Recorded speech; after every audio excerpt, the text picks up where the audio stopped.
ठीक है, आप सभी लोग आवाज क्लियर आ रही है सबको?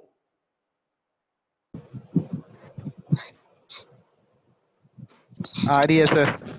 अच्छा ठीक है, सबके लिए आवाज आ रही है सर। हाँ आ रही है। कोई बात नहीं, आप सभी लोग अपने आप को म्यूट रखिएगा। अगर किसी को कुछ सवाल पूछना होगा तो अनम्यूट करके सवाल पूछ लेगा, ठीक है। बाकी मैं ध्यान रखूंगा, बीच बीच में मैं आप लोगों से पूछता रहूंगा कि किसी को कोई डाउट है तो पूछ लीजिए। तो आप लोगों को अगर किसी तरह की कोई प्रॉब्लम होगी, कोई परेशानी होगी तो पूछ लीजिएगा, ठीक है। अब ना हम आज की ना सेकंड क्लास शुरू करते हैं।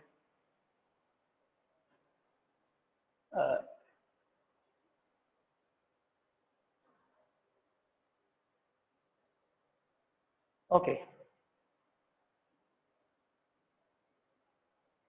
चलिए,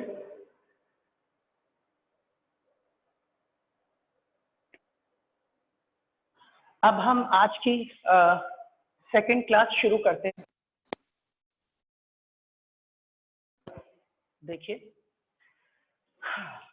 अगर कोई प्रॉब्लम हो तो मुझे बता दीजिएगा, ठीक है। बाकी मैं शुरू करता हूँ।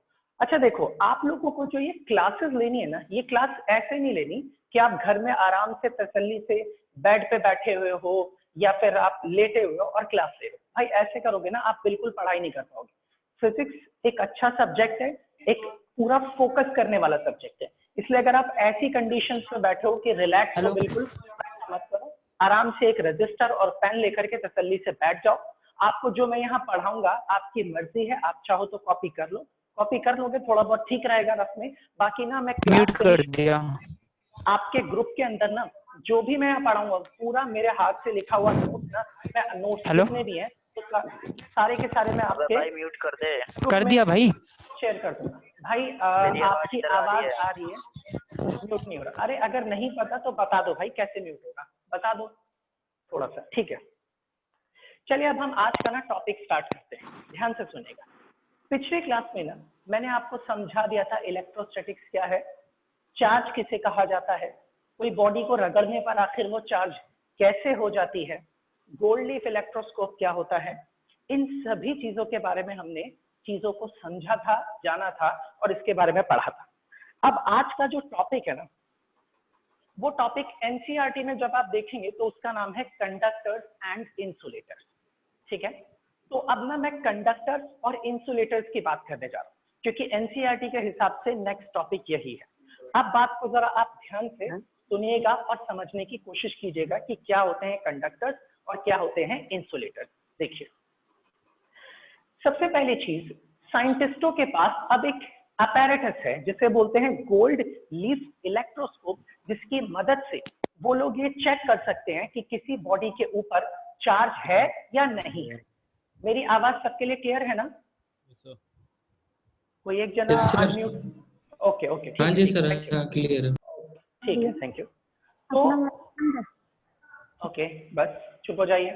तो अब ना बात ये आती है कि ना साइंटिस्टों ने अब एक्सपेरिमेंट स्टार्ट किया। गोल्ड लीफ इलेक्ट्रोस्कोप एक ऐसा अपैरेटस है जिसकी मदद से आप ये चेक कर सकते हो कि किसी बॉडी पे चार्ज प्रेजेंट है या फिर प्रेजेंट नहीं है। अब इसके लिए सुनिए ध्यान से, मैंने आप लोगों को पिछली क्लास में ही बता दिया था कि गोल्ड लीफ इलेक्ट्रोस्कोप आखिर क्या होता है, किसे कहते हैं।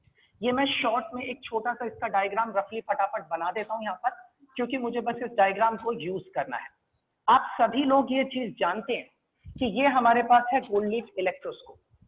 अगर कोई भी बॉडी चार्ज है और उस चार्ज बॉडी को मैं लाऊं और ला करके इस गोल्ड लीफ इलेक्ट्रोस्कोप से टच करूं और अगर ये पत्तियां खुल जाएं तो इसका मतलब इस बॉडी के पास क्या है, चार्ज है।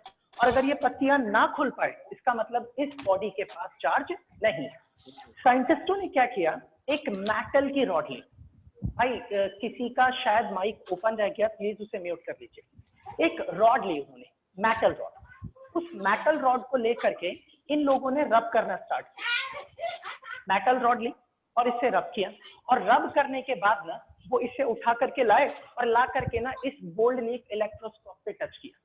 अब इन्होंने जैसे ही मेटल रॉड को रब किया और रब करने के बाद गोल्ड लीफ इलेक्ट्रोस्कोप से टच किया, तो टच करने पर इनकी पत्तियों को खुल जाना चाहिए था। एक मिनट में किसी को म्यूट कर रहा हूं।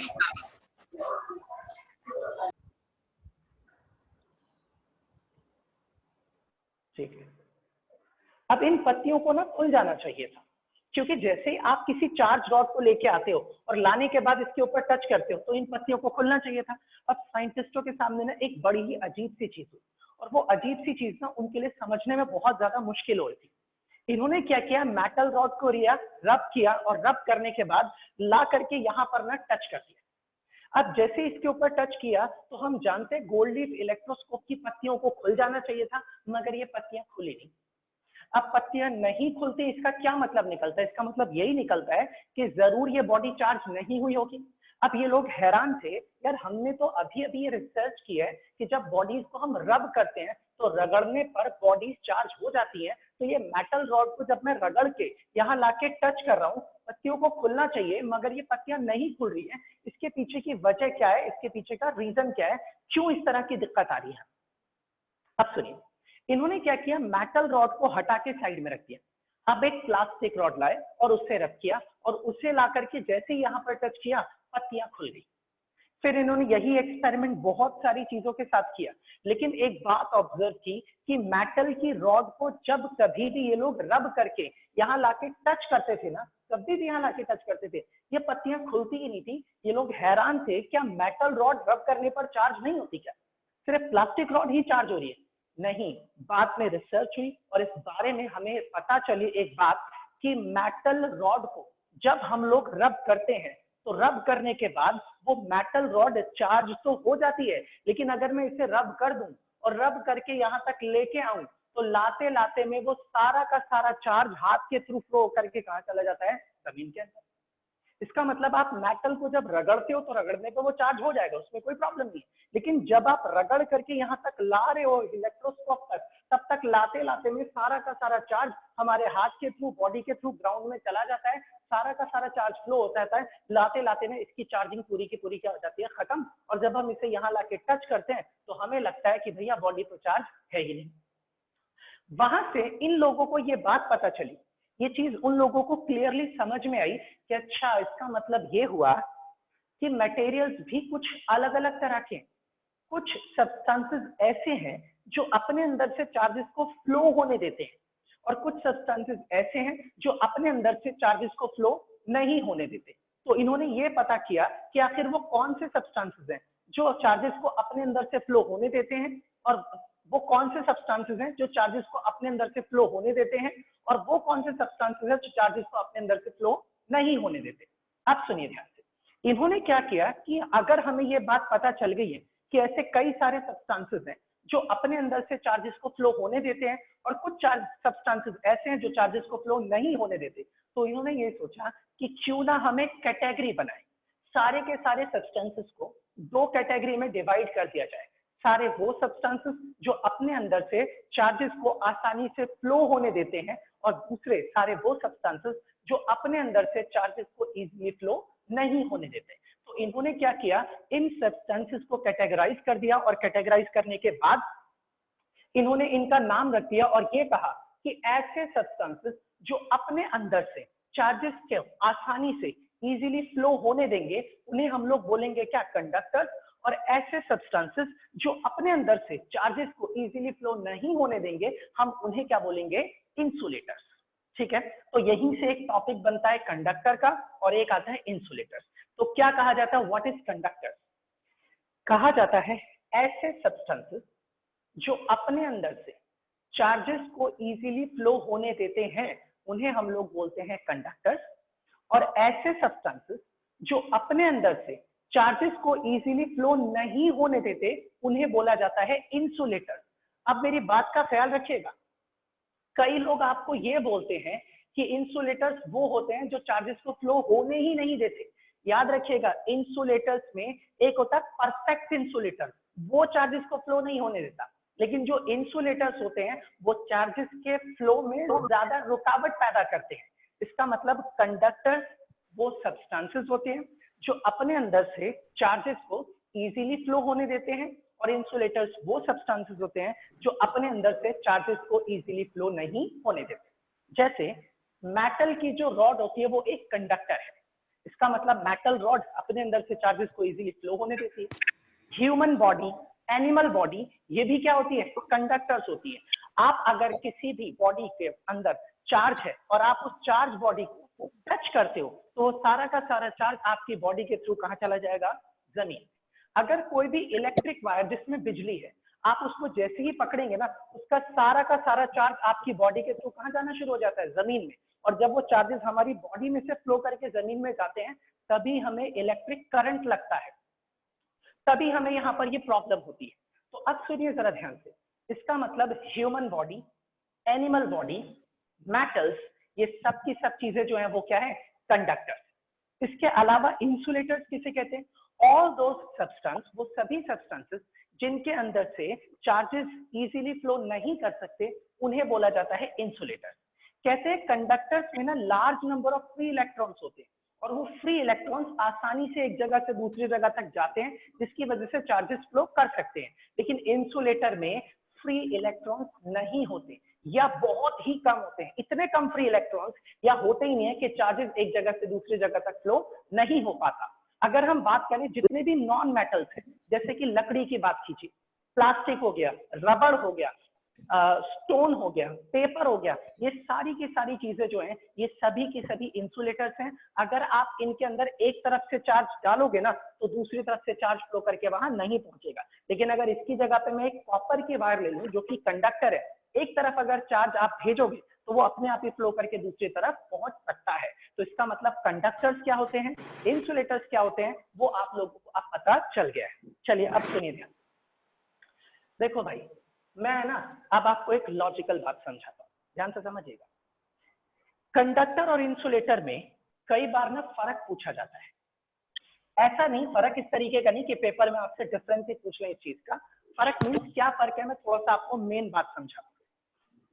मान लीजिए अगर मैं आप लोगों के सामने यहाँ पर एक कंडक्टर बनाता हूं और सपोज कर लीजिए यहाँ पर मैंने क्या बना दिया, एक इंसुलेटर। मैं इसके लिए लिख देता हूं सी, सी स्टैंड्स फॉर कंडक्टर, और यहां पर मैं लिख देता हूं आई, और आई का मतलब हो गया इंसुलेटर। कंडक्टर और यहां पर क्या लिख दिया, इंसुलेटर। अब आप जानते हैं कि कंडक्टर भी बहुत सारे एटम से मिलकर के बना है, इंसुलेटर भी बहुत सारे एटम से मिलकर के बना है। इसका मतलब कंडक्टर भी एटम से मिलकर के बना है, इंसुलेटर भी एटम से मिलकर के बना है। मतलब इनके पास भी बहुत सारे इलेक्ट्रॉन्स है और इनके पास भी बहुत सारे क्या है, इलेक्ट्रॉन। मान लीजिए मैंने इस स्केल को लिया या अपने हाथ को लिया और कंडक्टर के इस हिस्से को अपने हाथ से बहुत जोर जोर से रगड़ा। अब जब मैं इसको रगड़ूंगा तो रबिंग होगी और रबिंग की वजह से क्या होगी, चार्जिंग हो जाएगी। और सपोज कर लेते हैं चार्ज होने की वजह से यहाँ पर ना बहुत सारा नेगेटिव चार्ज आ गया इस कंडक्टर के इस छोटे से हिस्से पर। कितने हिस्से पर, सिर्फ इस हिस्से पर। मैंने यही सेम प्रोसेस इंसुलेटर के साथ भी किया, इसे भी मैंने रगड़ना स्टार्ट किया और रब करते करते इसके ऊपर भी मान लीजिए कौन सा चार्ज आ गया, नेगेटिव चार्ज आ गया। कितने हिस्से पर, सिर्फ इतने हिस्से पर नेगेटिव चार्ज आ गया। अब क्योंकि कंडक्टर की एक प्रॉपर्टी होती है कि वो अपने अंदर से चार्जेस को फ्लो होने देता है, जाहिर सी बात है, तो ये ना आराम से कोई भी चार्ज एक जगह से फ्लो करके दूसरी जगह तक जा सकता है, क्योंकि ये मटेरियल क्या है, ये एक कंडक्टर है। और यहाँ पर क्या है, इंसुलेटर, ये चार्जेस को एक जगह से दूसरी जगह तक इजीली फ्लो नहीं होने देता, तभी तो हम इसे क्या बोलते हैं, इंसुलेटर। तो आप देख सकते हैं सारे के सारे चार्जेस कौन से, नेगेटिव। और नेगेटिव नेगेटिव को हमेशा क्या करता है, रिपेल। मतलब ये सारे एक दूसरे को रिपेल करेंगे और एक दूसरे से दूर भागने की कोशिश करेंगे। और जब ये सारे एक दूसरे से दूर भागने की कोशिश करेंगे तो ये वाला नेगेटिव इसे रिपेल करेगा, ये वाला नेगेटिव इसे रिपेल करेगा, ये नेगेटिव इसे रिपेल करेगा, सब एक दूसरे को रिपेल करते जाएंगे करते जाएंगे। और जब ये किसी को कुछ डाउट है, हाँ भाई बोलो, हाँ सर। करके पूछ। सर वो जब लिखना हो ना तो आप बता देना एक बारी, अरे इसमें वहां से अभी नोट कुछ नहीं करना लिखना होगा। भाई, नहीं कुछ नहीं नोट करना, मैं नोट्स हैं मैं वो दे दूंगा, उसमें सब कुछ है ये वाली, ठीक है, कुछ नहीं नहीं सर, लिखना। जब ब्लैक बोर्ड से नोट करना हो तो एक बारी बता दीजिएगा आप। ठीक है, अगर होगा तो मैं बता दूँ। तो आप ये देख सकते हैं ये क्या है, कंडक्टर।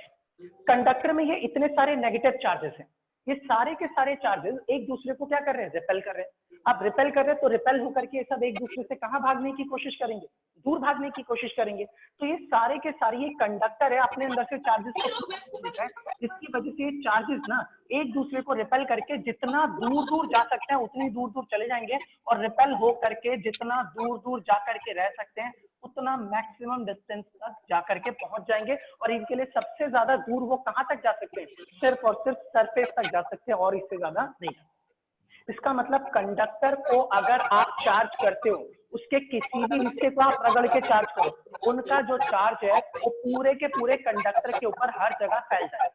भाई किसी का ना माइक ओपन रह गया, प्लीज उसे म्यूट कर लीजिए, प्लीज उसे म्यूट कर लो।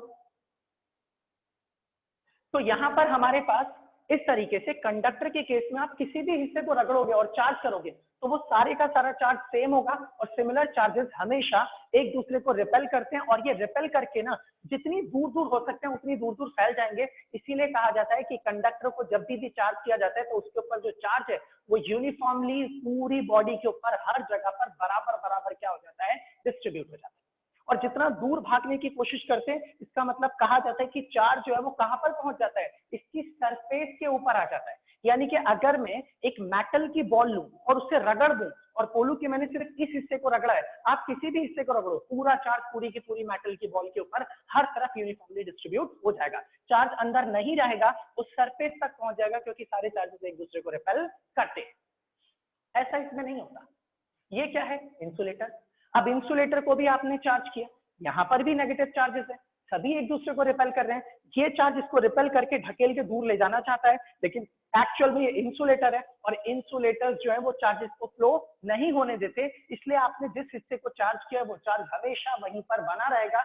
और यही वजह है, ये वाइवा में पूछा हुआ सवाल था कि अगर मैं एक प्लास्टिक के स्केल को रगड़ता हूं सिर से और कागज के छोटे छोटे टुकड़ों को टच करता हूं तो वो कागज के टुकड़ों को चिपका लेता है, लेकिन अगर यही प्लास्टिक का स्केल हटा करके इसकी जगह मेटल का स्केल ले आता हूं तो ला करके सिर पर रगड़ता हूं और उसके बाद कागज के टुकड़ों को चिपकाता हूं तो वो कागज के टुकड़ों को नहीं चिपका पाता। वो इसलिए क्योंकि आप जब मेटल स्केल को रगड़ते हो सिर के ऊपर ना, तो रबिंग की वजह से वो चार्ज तो हो जाता है, लेकिन जब आप उसे कागज के टुकड़ों के पास ला रहे होते हो तब तक सारे का सारा स्केल का चार्ज हमारी बॉडी के थ्रू कहां चला जाता है, जमीन में, जिसकी वजह से ना मेटल स्केल जो है वो उन कागज के टुकड़ों को अट्रैक्ट नहीं कर पाता। अगर आप चाहते हो कि एक्सपेरिमेंट मेटल स्केल से भी हो जाए तो आप एक काम कीजिए, हाथ में एक प्लास्टिक की पॉलिथीन पहन लीजिए, उसके बाद ना मेटल के स्केल को उठाइए, फिर रब कीजिए और फिर ये एक्सपेरिमेंट कीजिए, हो जाएगा। क्यों?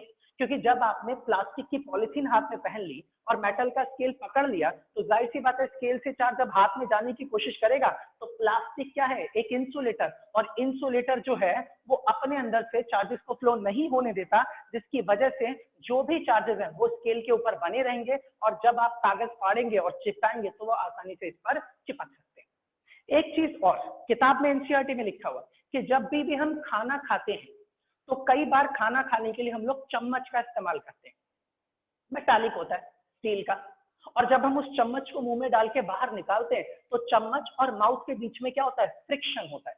तो उस फ्रिक्शन से चम्मच को चार्ज होना चाहिए और वो चार्ज हमें फिर नजर आना चाहिए, कुछ पता चलना चाहिए, लेकिन हमें कभी भी इस तरह की कोई भी प्रॉब्लम महसूस नहीं होती। ऐसा क्यों?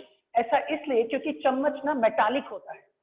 चम्मच जो होता है वो क्या होता है, मेटालिक होता है, और जब हम उसे मुंह से इस्तेमाल करके मुंह में से बाहर निकालते हैं तब तक वो चार्ज हो जाता है, लेकिन वो चार्ज सारा का सारा हमारी बॉडी के थ्रू कहां चला जाता है, जमीन में, जिसकी वजह से हमें उस चार्ज के बारे में कोई भी ऑब्जर्वेशन नहीं होती, हमें वो चार्ज नजर नहीं आता, हम उसे ऑब्जर्व नहीं कर पाते, क्योंकि वो हर बार ना बॉडी के थ्रू होकर के जमीन में चला जाता है। तो अब आप इस बात का ख्याल रखिएगा कि कंडक्टर के किसी भी हिस्से को चार्ज दोगे तो वो चार्ज पूरे के पूरे कंडक्टर पर यूनिफॉर्मली डिस्ट्रीब्यूट हो जाएगा, और अगर आप किसी भी इंसुलेटर को चार्ज करोगे तो जो चार्ज आपने इंसुलेटर के जिस हिस्से पर प्रोड्यूस किया है वो हमेशा वहीं पर बना रहेगा, अपनी जगह से दूसरी जगह तक कभी फ्लो नहीं कर सकता। तो ये था आपके पास कंडक्टर और इंसुलेटर, और ये बात आप लोगों के लिए जरूरी थी। ये पार्ट आप लोगों का हो गया फिनिश। मैं आप लोगों को जब नोट्स दूंगा तब आपको उस नोट्स के अंदर ये सारी चीजें मिल जाएंगी, कंडक्टर्स और इंसुलेटर्स। ठीक है, ध्यान दीजिए। अब हम शुरू करते हैं इसका नेक्स्ट टॉपिक। चलिए शुरू करते हैं इसका अगला वाला पार्ट क्या है, जरा ध्यान से समझने की कोशिश कीजिएगा। और भाई माइक वाइक बंद कर लेना, आवाज ना आए प्लीज, थोड़ी प्रॉब्लम होती है इसकी वजह से। ठीक है, चलिए अब सुनिए ध्यान से, मैं क्या स्टार्ट करता हूँ। अब जो हम अगला टॉपिक स्टार्ट करने जा रहे हैं, म्यूट कर लीजिए। अब मैं नेक्स्ट टॉपिक स्टार्ट करने जा रहा हूं जिसका नाम है ग्राउंडिंग और अर्थिंग। सुनिए ध्यान से, what is grounding and what is earthing. दोनों का मतलब सेम है। ग्राउंडिंग या फिर क्या बोल सकते हैं, अर्थिंग। अर्थिंग और ग्राउंडिंग, अर्थिंग और grounding both are the same thing. सुनिए ध्यान से, what is earthing and what is grounding. देखिए, मान लीजिए आप लोगों के पास एक बॉडी है, कैसी भी बॉडी हो कोई फर्क नहीं पड़ता, और उस बॉडी के पास चार्ज है। अब वो चार्ज पॉजिटिव भी हो सकता है या नेगेटिव भी हो सकता है, या आप यूं बोलिए कि आपके पास एक चार्ज बॉडी है। अब उस चार्ज बॉडी में से अगर आप एक वायर जोड़ करके जमीन के साथ कनेक्ट कर दोगे, तो जितना भी चार्ज उस बॉडी के पास, जो भी एक्सेस चार्ज है, वो सारा का सारा चार्ज फ्लो करके कहाँ चला जाता है, जमीन में, और फिर बॉडी के ऊपर टोटल चार्ज वापस कितना हो जाएगा, 0। मेरे कहने का मतलब ये है, सपोज कर लीजिए आपके पास ये एक बॉडी थी, इस बॉडी के पास बहुत सारा कौन सा चार्ज था, नेगेटिव चार्ज। अगर मैं इस बॉडी को एक वायर से ला करके जमीन से कनेक्ट कर दूं, इस तरीके से कनेक्ट कर दूं, जमीन के साथ जोड़ दूं, तो इस बॉडी के ऊपर जितना भी एक्स्ट्रा चार्ज है, वो सारा का सारा एक्स्ट्रा चार्ज ना जमीन के अंदर फ्लो करके चला जाता है। कहा जाता है जब चार्ज चलता है ना, वायर के अंदर फ्लो करता है, तब ना करंट बनता है। वायर में चार्ज के चलने को ही करंट का बनना कहते हैं। तो कहते हैं कि जब भी किसी भी बॉडी के पास एक्सेस चार्ज होता है या कोई भी चार्ज बॉडी है, और आप उसे ला करके जमीन से किसी वायर के थ्रू या डायरेक्टली कनेक्ट कर देते हैं, तो उस बॉडी का सारा चार्ज, या वो बॉडी जो है वो अपने चार्ज को जमीन के साथ क्या कर लेती है, शेयर करती है। किसी भी बॉडी का एक ऐसा फिनोमिना जिसके अंदर वो अपने चार्ज को जमीन के साथ, अर्थ के साथ शेयर करती है, उसी को हम लोग क्या बोलते हैं, दैट इज कॉल्ड अर्थिंग और ग्राउंडिंग। हाँ शुभम, पूछो, अनम्यूट करके पूछो। सर चार्ज ग्राउंड में क्यों जाता है? भाई इसका ना एक अलग, मैं चलो ठीक है मैं अभी समझा रहा हूँ आपको, लेकिन इसके लिए ना एक अलग टॉपिक है जो अगले चैप्टर में, जिसका नाम है पोटेंशियल। मैं फिर भी थोड़ी सी बात आप लोगों को यहाँ समझा रहा हूँ, वो अगले टॉपिक में भी क्लियर होगी। अब आप अनम्यूट कर दो और सुनो ध्यान से। ये सारे के सारे चार्जेस कैसे हैं, नेगेटिव। सभी नेगेटिव चार्जेस एक दूसरे को क्या करते हैं, रिपेल करते हैं। अब ये वाला चार्ज इसे भी रिपेल करता है, ये वाला चार्ज भी इसे रिपेल कर रहा है, ये वाला चार्ज भी इसे रिपेल कर रहा है। जब तक ये वायर जुड़ी हुई नहीं थी, जब तक ये वायर नहीं जुड़ी हुई थी, तब तक तो कोई बात नहीं है, इसको रिपेल करके जितना दूर भेज सकता था उतनी दूर भेज दिया। जैसे ही आपने तार को जोड़ दिया, ये वाला चार्ज इस वाले चार्ज को क्या करेगा, रिपेल। अब इस वायर के थ्रू इस चार्ज को जाने का क्या मिल गया, रास्ता, और ये इसे रिपेल करेगा जब तक ये इसे रिपेल कर सकता है। इसलिए चार्ज जमीन में चले जाते हैं। और ये जो बात मैंने आप लोगों को बताई ना, ये पूरी बात नहीं है, अभी एक छोटा सा हिस्सा है। अभी आप आगे आने वाली क्लासेस में ना मैं इसको और अच्छे से क्लियर करके बताऊंगा कि इसके पीछे की और भी एक वजह होती है, जिसका नाम है पोटेंशियल डिफरेंस, जो आप अगले चैप्टर में पढ़ोगे। वहां आपको ढंग से समझ में आएगा कि ये चार्ज क्यों जाते हैं। बाकी रीजन इसका यही है कि ये नेगेटिव इस नेगेटिव को क्या करता है, रिपेल, और जितना दूर भेज सकते हैं उतनी दूर भेज सकते हैं। हाँ उज्जवल, पूछो, क्या सवाल पूछ रहे हो? सर अगर हमारा वायर इंसुलेटर है सर तो भी होगा? नहीं नहीं नहीं भाई, अगर वायर इंसुलेटर है तो ये काम नहीं हो सकता, क्योंकि इंसुलेटर अपने अंदर से चार्जेस को फ्लो नहीं होने देता। सिर्फ और सिर्फ कंडक्टिंग वायर होनी चाहिए, कंडक्टर से बनी हुई वायर। ठीक है, ठीक है। अब मैं आगे ये पार्ट स्टार्ट करता हूं। तो कहा जाता है किसी भी बॉडी का जमीन के साथ चार्ज को शेयर करने का जो फिनोमेना होता है, this phenomena is called grounding और अर्थिंग। अब हमें पता तो चल गया कि ग्राउंडिंग और अर्थिंग होती क्या है, किसे कहा जाता है। अब सवाल ये होता है कि आखिर किसी बॉडी का चार्ज हम जमीन के साथ क्यों शेयर करना चाहेंगे, हम क्यों चाहेंगे कि ग्राउंडिंग हो, हम क्यों चाहते हैं कि अर्थिंग हो, या इस तरीके का प्रोसेस पढ़ के हमें क्या फायदा पहुंचने वाला है। देखिए एक बात बताता हूँ, ग्राउंडिंग और अर्थिंग करना हमारे लिए बहुत ज्यादा जरूरी है। ये सेफ्टी का एक तरीका होता है। पता है जब हम लोग मकान बनवाते हैं, घर बनवाते हैं ना, तो घरों के अंदर जो हमारे पास इलेक्ट्रिक बोर्ड्स होते हैं, उन बोर्ड में आप लोगों ने देखा होगा जो सॉकेट्स होते हैं, उन सॉकेट्स में ना इस तरीके के 3 होल्स होते हैं, 3 होल्स होते हैं, जिनके अंदर ना आप प्लग लाते हो वायर, जैसे कि मोबाइल का चार्जर हो गया, एसी, फ्रिज, वो ला करके आप इसमें डालते हो। इसके अंदर से ये जो 2 होल्स होते हैं ना, ये इलेक्ट्रिक करंट के लिए होते हैं, और ये वाला जो एक होल होता है ना, यही होल होता है किसके लिए, ग्राउंडिंग के लिए या फिर अर्थिंग के लिए। मैं अब आपको ना अर्थिंग का लॉजिक समझाता हूँ कि आखिर अर्थिंग हमें क्यों करनी चाहिए, इसके पीछे की वजह क्या है। सुनिए ध्यान। हमारे घरों के अंदर जो इलेक्ट्रिसिटी होती है, हमारे घरों तक जो इलेक्ट्रिक करंट आता है ना, उस करंट के लिए ना हमारे घरों के अंदर टोटल 3 तरह की वायर्स यूज की जाती है। एक वायर होती है जिसे हम लोग बोलते हैं लाइव, एक वायर होती है जिसे हम लोग बोलते हैं न्यूट्रल, और एक वायर होती है जिसे हम लोग क्या बोलते हैं, ग्राउंड, या फिर क्या बोला जाता है, अर्थिंग वायर। तो 3 वायर होती है। ये जो लाइव वायर होती है ये रेड कलर की होती है, ये जो न्यूट्रल वायर होती है ये ब्लैक कलर की होती है, और ये जो ग्राउंड वायर होती है ये ग्रीन कलर की होती है। लाइव मतलब क्या होता है, जिंदा, जो चीजें जिंदा है, जैसे हम जिंदा है, हम जिंदा है तो हमारे अंदर क्या है, ब्लड, और ब्लड का कलर क्या होता है, रेड। इससे आप याद रखिएगा कि लाइव वायर जो होती है वो रेड कलर की होती है, न्यूट्रल वायर जो होती है वो ब्लैक कलर की होती है, न्यूट्रल वायर जो होती है वो ब्लैक कलर की होती है, और जो हमारे पास ग्राउंडिंग या अर्थिंग वायर होती है वो किस कलर की होती है, वो होती है ग्रीन कलर की। अब मैं आपको ना इनके बारे में थोड़ा सा समझाता हूँ, ध्यान से सुनिएगा। ग्राउंडिंग और अर्थिंग, मैं आपको ये बताऊंगा कि ग्राउंडिंग और अर्थिंग कैसे की जाती है, और ये भी बताऊंगा कि आखिर ये क्यों किया जाता है। सुनिए ध्यान। देखिए, मान लीजिए आपके पास, हेलो सर। हाँ जी बोलिए, बोलो सर येलो कलर की भी तो वायर होती है। भाई। वो ना अलग अलग पर्पस के लिए यूज की जाती है। जो स्टैंडर्ड वायर है ना वो यही होती है, रेड, ब्लैक और ग्रीन। ठीक है सर, थैंक यू। बाकी जैसे कई जगह पे और दूसरे भी कनेक्शन होते हैं ना, मोबाइल का हो गया या और कुछ भी हो गया, अलग अलग पर्पस के लिए मेनली ये यूज की जाती है। ठीक है, चलिए सुनिए। मान लीजिए ये आप लोगों के पास एक कोई भी इंस्ट्रूमेंट है, सपोज कर लो ये कोई एक फ्रिज, प्रेस मान लीजिए, प्रेस। अब हम क्या करते हैं, इस प्रेस में ना 2 वायर्स निकली होती है जिसे हम अपने घर के इलेक्ट्रिक सॉकेट में लगा देते हैं। इनमें से जो एक वायर होती है वो होती है लाइव, और एक वायर जो होती है वो क्या होती है, न्यूट्रल। इन्हीं दोनों वायर्स का काम होता है, लाइव और न्यूट्रल, इन्हीं दोनों वायर्स का काम होता है पावर स्टेशन से इलेक्ट्रिसिटी को, बिजली को यहां तक लेकर के आना। जो पावर स्टेशन से बिजली आती है, इलेक्ट्रिसिटी आती है, वो लाइव वायर और न्यूट्रल वायर के थ्रू आती है, जिसकी वजह से इंस्ट्रूमेंट काम करता है। और ना मान लीजिए यहाँ पर कोई हैंडल है, इस हैंडल से पकड़ कर हम इस इंस्ट्रूमेंट को इस्तेमाल कर रहे हैं। सर वो एन क्या है? एन का मतलब न्यूट्रल लिखा है भाई। अच्छा न्यूट्रल, ठीक। एल लाइव और ये न्यूट्रल वायर। तो सपोज कर लीजिए इस जगह पर कोई भी एक पर्सन खड़ा है, और वो पर्सन ना इस इंस्ट्रूमेंट को, इस डिवाइस को अपने हाथ से पकड़ के यूज कर रहा है।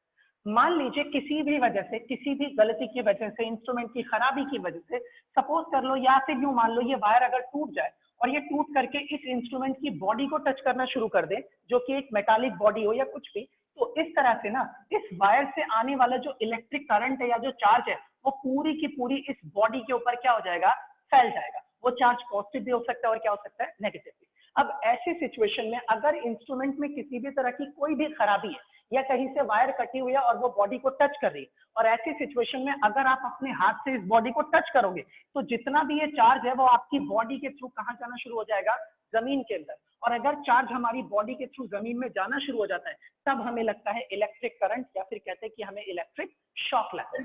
ये इलेक्ट्रिक करंट, हाँ बोलो सर, एक बार फिर से बता दो। हाँ ठीक है, मैं समझाता हूँ, फिर से सुनिएगा। सपोज कर लीजिए ये आपके पास कोई भी एक इलेक्ट्रिक इंस्ट्रूमेंट है, मान लीजिए ये एक प्रेस है। इस प्रेस में 2 वायर्स में हम ला करके जोड़ते हैं, जिसे हम अपने घर के बिजली के सॉकेट में ला करके कनेक्ट कर देते हैं। 2 वायर्स में हम इसको ला करके जोड़ देते हैं, बिजली के सॉकेट से ला करके इसको क्या करते हैं, कनेक्ट कर देते हैं।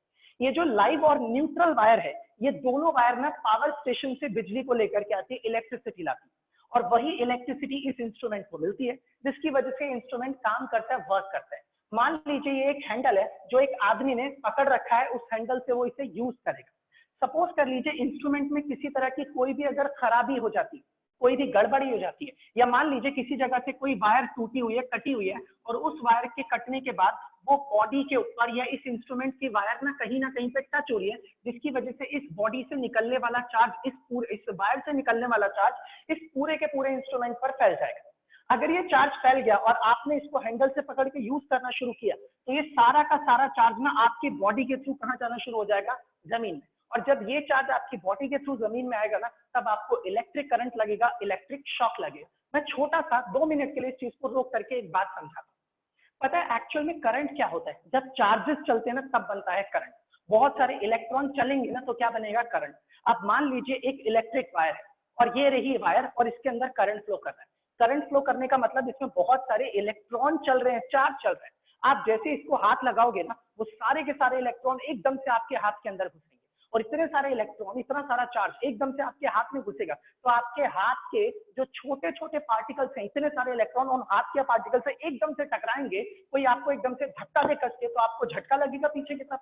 तो ऐसे इतने सारे इलेक्ट्रॉन जैसे ही आपके हाथ में एंटर करेंगे तो आपके हाथ को एक झटका लगता है जिसको हम बोलते हैं शॉक, और वो शॉक हमें इलेक्ट्रिसिटी की वजह से लगा है, इसलिए हम उसे बोल देते हैं इलेक्ट्रिक शॉक लगा। तो इसे ना इलेक्ट्रिक शॉक लगेगा। अगर ये चाहता है इस इलेक्ट्रिक शॉक से बचना तो हम क्या करते हैं, इसकी बॉडी के ऊपर, मेटालिक बॉडी के ऊपर एक वायर को जोड़ देते हैं और इस वायर को जमीन तक लाते हैं और जमीन में गहरा एक गड्ढा खोदा जाता है और गहरा गड्ढा खोदने के बाद एक मेटल की प्लेट को ना ज्यादा गहराई से दबा दिया जाता है और इस वायर को इससे ना जोड़ दिया जाता है, कनेक्ट कर दिया जाता है, ताकि अगर इस तरह की कोई भी सिचुएशन आ जाती है जिसके अंदर ना कैसा भी चार्ज इसकी बॉडी के ऊपर अगर पहुंच जाए किसी भी वजह से, तो वो सारा का सारा चार्ज ना ग्राउंडिंग वायर के थ्रू या अर्थिंग की वजह से ना सारा का सारा चार्ज जमीन में फ्लो कर जाएगा और जब आप उस इंस्ट्रूमेंट को टच करोगे ना तो आपको इलेक्ट्रिक करंट नहीं लगेगा और ये ना आपके लिए सेफ्टी प्रोड्यूस करेगा। इसीलिए हमें घरों के अंदर ना ग्राउंडिंग और अर्थिंग करवानी चाहिए।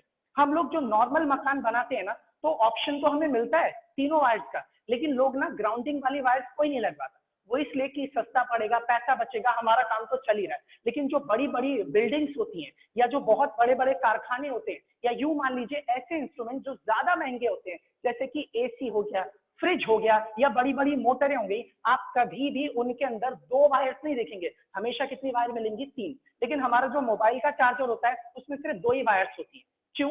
उसके अंदर भी 3 होनी चाहिए, लेकिन क्योंकि वो चीजें सस्ती होती हैं, लोग उन पे ज्यादा खर्चा नहीं करना चाहते या कंपनीज चाहती हैं कि हम उनको सस्ता बनाएं, इसलिए ज्यादा चक्कर में ना पड़े, इस वजह से वो उस तीसरी वायर को स्किप कर देते हैं। लेकिन आप अगर एसी को देखेंगे, फ्रिज को देखेंगे, मोटर को देखेंगे तो उन सभी के अंदर ये तीसरी ग्राउंडिंग वायर दी जाती है और लोग ना इस तीसरी वायर को यूज भी करते हैं, इस्तेमाल करते हैं, ताकि इतना महंगा इंस्ट्रूमेंट आसानी से खराब ना हो या इसके साथ किसी तरह की कोई प्रॉब्लम ना हो। तो अब आप लोगों को पता चल गया अर्थिंग किसे कहा जाता है, ग्राउंडिंग। हाँ बोलो भाई, बोलो बोलो। हर सामान के लिए, हर किसी, तो हर ऑब्जेक्ट के लिए अलग अलग अर्थिंग वायर लगती है क्या? नहीं भाई, ये फिर इलेक्ट्रिसिटी वाला पार्ट हो जाएगा। वो मकान के एक अर्थिंग कर दी जाती है, वहां से एक वायर आती है और वही वायर घर के अंदर हर जगह फैला दी जाती है। आप कभी अपने घर का बोर्ड खोल के देखोगे ना तो आपके बोर्ड में ना 3 ऑप्शंस होंगे, लेकिन 2 ही में वायर जुड़ी है, तीसरी वाली खाली छोड़ देते हैं क्योंकि घर में अर्थिंग नहीं होती। जिनके अर्थिंग होती है उनके में तीनों वायर टच होती है। चलिए ठीक है, तो यहाँ तक का आपको पार्ट समझ में आ गया कि ग्राउंडिंग या अर्थिंग किसे कहा जाता है और ये क्यों किया जाता है। तो ठीक है, यहाँ तक के लिए ये वाला पार्ट क्लियर है। अब हम नेक्स्ट टॉपिक स्टार्ट करने वाले हैं। मैं इसे रब कर देता हूँ।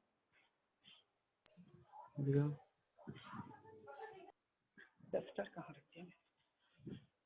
ओके ठीक है, तो अब आपका ये वाला पार्ट पूरे का पूरा फिनिश। चलिए, आप लोगों को ना परेशान नहीं होना भाई, जो भी बातें मैंने आप लोगों को बताई है या समझाई है वो सारी की सारी चीजें ना आप लोगों के नोट्स में आपको लिखी हुई मिलेंगी। मैं अभी क्लास के बाद ग्रुप में ये नोट्स डाल दूंगा, प्रॉपर वे में मैंने सब कुछ लिखा हुआ है। आप उस नोट्स को पढ़ोगे ना सब कुछ क्लियर हो जाएगा, आसान भाषा में मैंने सब चीजें लिखी। सुनिए ध्यान से। अब हमने ये चीजें जान ली कि ग्राउंडिंग क्या होती है, अर्थिंग क्या होती है। भाई ये जो ग्राउंडिंग, अर्थिंग, लाइव, न्यूट्रल, इन सब के बारे में ना वाइवा में बड़ा पूछा जाता है, क्योंकि टीचर वाइवा में आपको बिठा लेता है, सीधा बोलता है तुम्हें पता है हमारे घर में कितनी तरह की वायर्स होती हैं, कौन कौन सी वायर होती है, किस वायर का क्या काम होता है, क्यों लगाई जाती है ये वायर्स, इन सब के बारे में आप लोगों से पूछ लिया जाता है। फिलहाल के लिए अब हम शुरू करते हैं नेक्स्ट टॉपिक। और भाई इस टॉपिक को ना जरा ध्यान से सुनिएगा, क्योंकि इस टॉपिक के बाद ना मैं कुछ सवाल पूछूंगा आप लोगों से, ठीक है? और आप लोग ना एक एक करके जवाब दीजिएगा अगर आप जवाब दे पाए, इसलिए गौर से सुनिएगा। अब जो अगला टॉपिक मैं आपको पढ़ाने जा रहा हूं उसका नाम है मेथड ऑफ चार्जिंग, मतलब चार्ज करने के तरीके। देखा जाए तो हम अपनी क्लास में टोटल 3 मेथड्स के बारे में बात करेंगे चार्जिंग के। पहला मेथड होता है जिससे बोलते हैं चार्जिंग बाय रबिंग, रगड़ के चार्ज करना, या फिर यूं बोल सकते हैं इसी चीज को चार्जिंग बाय फ्रिक्शन। दोनों का मतलब सेम, या तो यूं कहिए चार्जिंग बाय रबिंग या यूं बोलिए charging by friction. This is your first method. Second method होता है जिससे बोलते हैं चार्जिंग बाय कंडक्शन। सर हाँ बोलो भाई। सर फर्स्ट मेथड एक बार दोबारा बता देंगे? चार्जिंग बाय रबिंग, रगड़ करके चार्ज करना। किसी चीज को रगड़ते हैं तो वो चार्ज हो जाती है। भाई जो पिछली क्लास में नहीं थे ना उन्हें थोड़ी दिक्कत होगी। तो पहला मेथड होता है जिससे बोलते हैं चार्जिंग बाय रबिंग, दूसरा मेथड होता है जिसे बोलते हैं चार्जिंग बाय कंडक्शन, और तीसरा मेथड होता है जिसे बोलते हैं चार्जिंग बाय इंडक्शन। तो हम 3 मेथड्स पढ़ने वाले हैं। अब हम एक एक करके तीनों मेथड को डिस्कस करना शुरू करेंगे।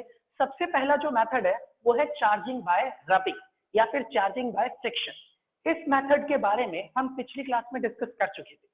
ये मेथड के बारे में अगर मैं थोड़ा सा बताऊं इन शॉर्ट, तो मैंने आपको बताया था कि जब कभी भी हम दो बॉडीज को आपस में रगड़ते हैं तो उनके बीच में फ्रिक्शन होता है, और फ्रिक्शन की वजह से हीट प्रोड्यूस होती है। आप हाथ रगड़ोगे तो हाथ गर्म हो जाते हैं, वो हीट जब प्रोड्यूस होती है तो वही वाली हीट एनर्जी एक बॉडी के एटम के इलेक्ट्रॉन्स को मिलती है, और वो इलेक्ट्रॉन उस एनर्जी को लेकर के एक एटम से कहां चले जाते हैं, दूसरे एटम में।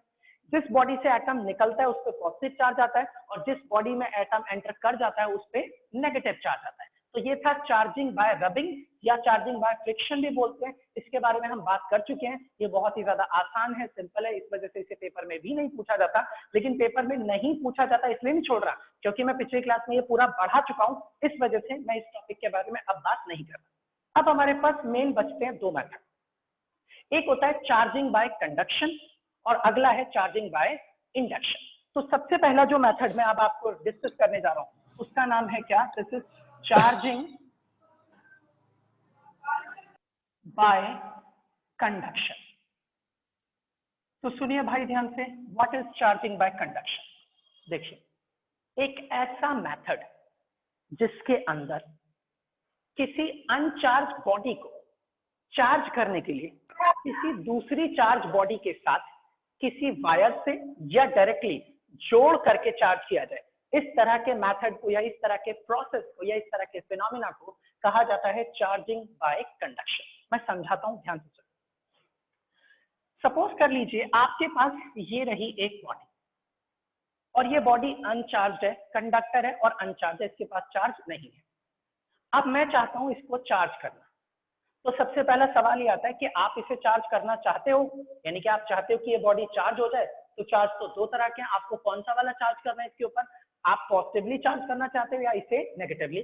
सपोज कर लीजिए मैंने कहा कि नहीं, मैं इसे नेगेटिवली चार्ज करना चाहता हूँ, मैं इसे चाहता हूँ कि ये नेगेटिवली चार्ज हो जाए।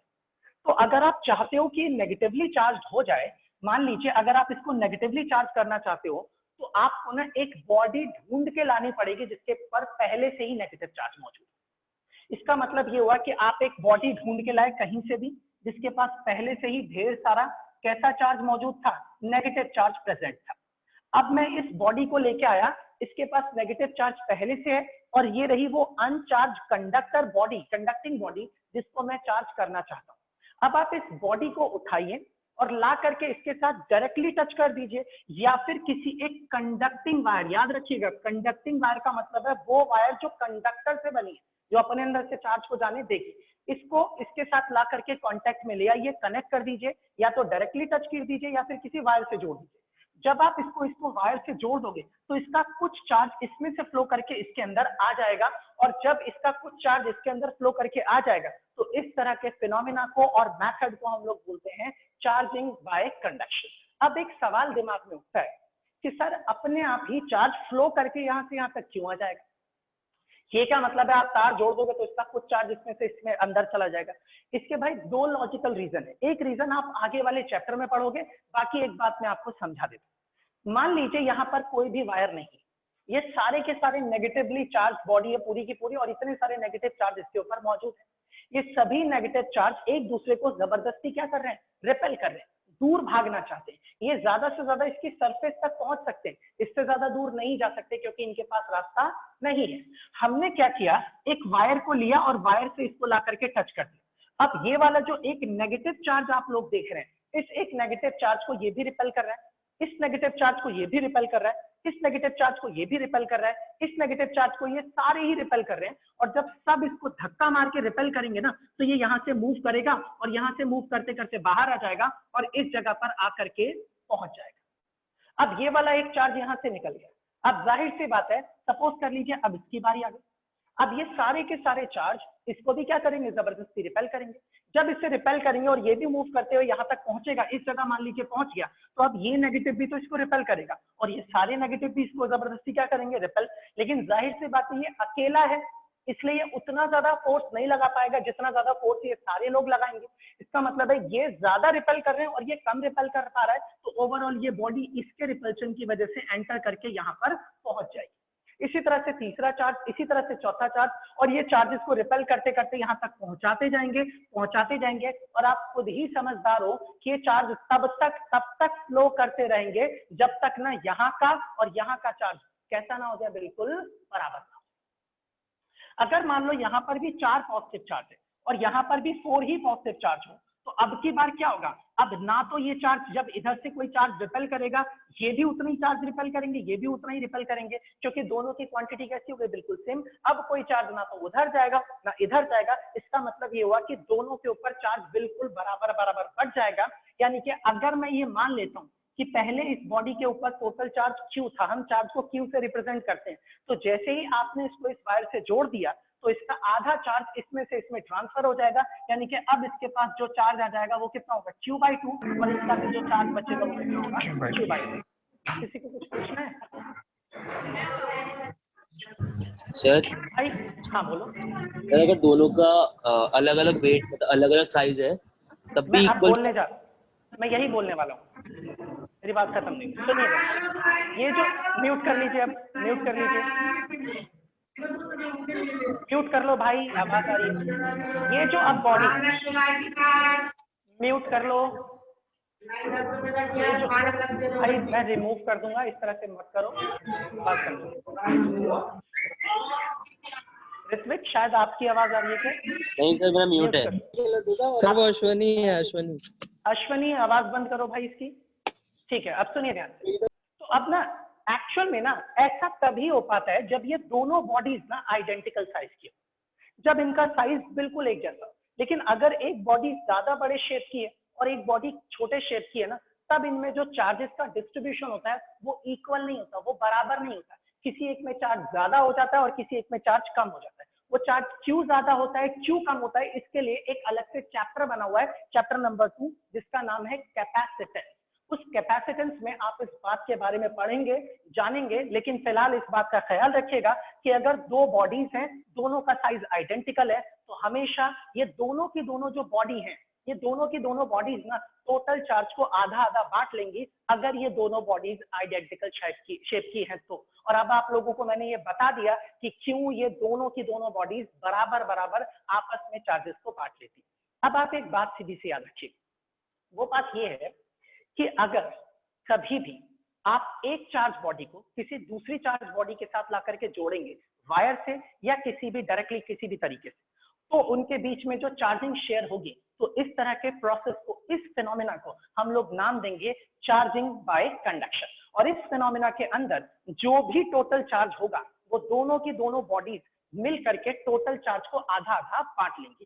कहने का क्या मतलब है, मैं आप लोगों को एक छोटी सी चीज समझाता हूं, यहाँ पर ध्यान से सुनिएगा। एक सवाल था, बड़ा ही बेसिक सा, छोटा सा क्वेश्चन था, आप चाहे तो इसे लिख भी सकते हैं। सुनिए ध्यान से। कहा गया कि मान लीजिए आपके पास ये एक बॉडी है, ये रही आपके पास एक दूसरी बॉडी, और ये रही आपके पास एक तीसरी बॉडी। इस बॉडी का नाम ए, इस वाली बॉडी का नाम बी, और इस वाली बॉडी का नाम क्या रख दिया, सी। हमने ये बोला कि हमारे पास जो ये बॉडी बी है, इस बॉडी के पास जो चार्ज है वो कितना है, क्यू। सवाल ये है कि इस बॉडी के पास कोई चार्ज नहीं, इस बॉडी के पास भी कोई चार्ज नहीं। हमने किया क्या, कहा गया कि ये जो बॉडी है, इस बॉडी को उठाया, पहले इससे टच किया गया, फिर इसी बॉडी को उठा करके वापस इससे टच किया गया, और फिर पूछा गया कि बताइए इस वाली बॉडी के ऊपर कितना चार्ज होगा। और ये मान, हाँ बोलो, और मान करके चलिए कि तीनों बॉडीज का जो साइज है वो बिल्कुल आइडेंटिकल है, एकदम एक जैसा है। तो सुनिए ध्यान से, जब आप इस बॉडी को इसके साथ ला करके अटैच करेंगे, टच करेंगे, तो जाहिर सी बात है इसका आधा चार्ज इसके अंदर ट्रांसफर हो जाएगा। इसका मतलब अब इसके पास भी Q/2 चार्ज है, इसके पास भी कितना चार्ज है, Q/2। जब आप इसी बॉडी को उठा करके इसके साथ टच करेंगे और इसके साथ टच करेंगे, तो जाहिर सी बात है अब इसके पास कितना चार्ज है, Q/2। और जैसे इसके साथ टच करेंगे तो आधा चार्ज इससे मिलेगा और आधा इससे मिलेगा। इसका मतलब अब इसके पास जो चार्ज हो जाएगा वो कितना होगा, Q/4, और इसके पास भी जो चार्ज हो जाएगा वो कितना हो जाएगा, Q/4। अगर यही चीज और भी देखें, मैं आपको न्यूमेरिकल्स भी कराऊंगा, उसमें इस तरह से लिखा था कि इसके पास चार्ज है Q, इसके पास चार्ज है Q/2, और बताइए इसके पास चार्ज कितना होगा। अगर मैं इसको इससे टच करूं तो आप भाई पहले इसको इससे टच करेंगे ना, तो टोटल चार्ज निकालिए, इसका चार्ज Q प्लस में इसका चार्ज कितना हो जाएगा Q/2। आप इन्हें जोड़ेंगे तो आपके पास जो टोटल चार्ज होगा वो कितना हो जाएगा 3Q/2। अब इस टोटल चार्ज को ये दोनों आधा आधा बांट लेंगे, इसका मतलब आधा आधा बांटने के लिए मैंने इसको हाफ से डिवाइड मल्टीप्लाई कर दिया, तो इसका मतलब अब एक बॉडी के पास जो चार्ज आ गया वो कितना हो गया 3Q/4। अब इसके पास जो चार्ज है वो कितना हो गया 3Q/4। अब अगर मैं इस चार्ज बॉडी को इसके साथ ला करके टच करूं, अब ये दोनों टोटल चार्ज को आधा आधा बांटेंगे, इसका मतलब ये जो 3Q/4 चार्ज है इसका भी आधा निकालिए, और जब आप इसे आधा निकालेंगे तो आपका आंसर आएगा 3Q/8। इसका मतलब ये हुआ कि इस बॉडी के पास जो चार्ज होगा वो कितना होगा 3Q/8। तो ये चीजें ना ध्यान रखिएगा, ये आपके कंसेप्ट से रिलेटेड है। तो अब मैं आपको एक बार लास्ट इस चीज को फिर से बता देता हूँ। हाँ बोलो भाई, कोई डाउट है तो पूछिए। भाई समझना था। हाँ बोलो। चलिए कोई बात नहीं, आवाज नहीं आ रही, सुनिए ध्यान से। तो अब एक ऐसा फिनोमेना जिसके अंदर किसी एक बॉडी को किसी दूसरी बॉडी के साथ डायरेक्टली या किसी वायर के थ्रू कनेक्ट करके चार्ज किया जाता है, इस तरह के प्रोसेस को, इस तरह के फिनोमेना को हम लोग नाम देते हैं चार्जिंग बाय कंडक्शन। तो ये दूसरा मेथड आप लोगों का खत्म हो गया। अब हम शुरू करते हैं एक अगला मेथड जिसे बोलते हैं charging by induction. Method number 3, charging by induction. ये भाई इंपॉर्टेंट मेथड है, काफी इंपॉर्टेंट है, आप जरा ध्यान से सुनिएगा। एनसीईआरटी वालों ने इसी को ज्यादा डिटेल में दिया है, मगर आपको पढ़ना सब कुछ है, तीनों मेथड। सुनिए ध्यान से, what is charging by induction, आखिर चार्जिंग बाय इंडक्शन क्या होता है और किसे कहा जाता है। सुनिए ध्यान से, एक ऐसा फिनोमेना किसी भी अनचार्ज बॉडी को चार्ज करने का जिसके अंदर हम उस बॉडी को बिना छुए, बिना टच किए, बिना किसी एक्चुअल कांटेक्ट के ही चार्ज कर दे, इस फिनोमेना को, इस मेथड को कहा जाता है चार्जिंग बाय इंडक्शन। आप ये कह सकते हैं the process of charging an uncharge body without getting in touch with another charge body, यानी कि बिना दूसरी चार्ज बॉडी के टच में लाए, कांटेक्ट में लाए, बिना उस बॉडी को छुए ही अगर हम उसे चार्ज कर दें, तो इस तरह के फिनोमेना को, के मेथड को, इस तरह के चार्जिंग के फिनोमेना को हम लोग बोलेंगे चार्जिंग बाय इंडक्शन। अब सवाल ये होता है कि किसी बॉडी को हम बिना छुए, बिना टच किए कैसे चार्ज कर सकते हैं, ये कैसे पॉसिबल है, मैं आपको बताता हूं, ध्यान से सुनिएगा। एक सिंपल सा तरीका है। सपोज कर लीजिए आपके पास में इस तरीके के दो स्फेरिकल बॉडीज हैं, स्फेरिकल ले लीजिए, कैसी भी बॉडीज ले लीजिए, दो बॉडीज है और ये आपस में कांटेक्ट में है। मैं इसे ना चार्ज करना चाहता हूँ, दोनों बॉडीज को चार्ज करना चाहता हूँ। तो मान लो मैं अगर इसे किसी भी तरह से चार्ज कर दूं और चार्ज करके जमीन पे रख दूं, तो आप तो जानते हैं ना, चार्ज करने के बाद जमीन पे रखूंगा, सारा का सारा चार्ज कहाँ चला जाएगा, जमीन। अगर आप चाहते हो कि इसका चार्ज इसी पर बना रहे, तो इसे आपको करना क्या पड़ेगा, एक इंसुलेटर के स्टैंड पे रखना पड़ेगा, क्योंकि इंसुलेटर अपने अंदर से चार्ज को पास नहीं होने देता, इसलिए हमने इसको इंसुलेटिंग स्टैंड पर रख दिया। इंसुलेटिंग स्टैंड बोलिए या पैड बोलिए, ताकि अगर ये बॉडी चार्ज हो जाए ना, तो इनका चार्ज जमीन में फ्लो करके ना चला जाए।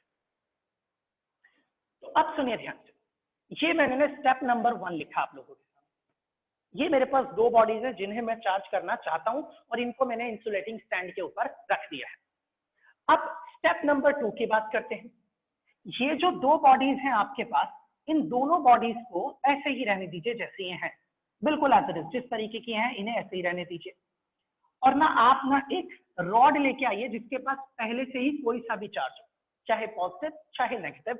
मान लेते हैं मेरे पास एक रॉड है, ग्लास रॉड है या कोई सी भी रॉड है जिसके पास कैसा चार्ज है, पॉजिटिव चार्ज। जब मैं एक पॉजिटिवली चार्ज रॉड इसके पास लेकर के आऊंगा ना, तो जैसे ही लेके आऊंगा, तो मान लीजिए दोनों के दोनों अगर कंडक्टर से, तो ये पॉजिटिव चार्ज इसके अंदर मौजूद रहने वाले इलेक्ट्रॉन्स, फ्री इलेक्ट्रॉन्स को, जिनके ऊपर नेगेटिव चार्ज है, ये पॉजिटिव चार्ज उन्हें अपनी तरफ खींचेगा, क्योंकि आप जानते हैं पॉजिटिव नेगेटिव को क्या करता है, अट्रैक्ट करता है, जिसकी वजह से इसके जो नेगेटिव चार्जेस हैं, और क्योंकि ये दोनों के दोनों कांटेक्ट में, तो इनमें भी इलेक्ट्रॉन्स एक जगह से निकल के दूसरी जगह जा सकते हैं, क्योंकि ये दोनों आपस में टच में है। तो ये पॉजिटिव चार्ज इसके भी इलेक्ट्रॉन को खींचेगा, ये पॉजिटिव चार्ज इसके भी इलेक्ट्रॉन को खींचेगा, जिसकी वजह से यहाँ पर कुछ नेगेटिव चार्जेस आकर के इकट्ठा हो जाएंगे।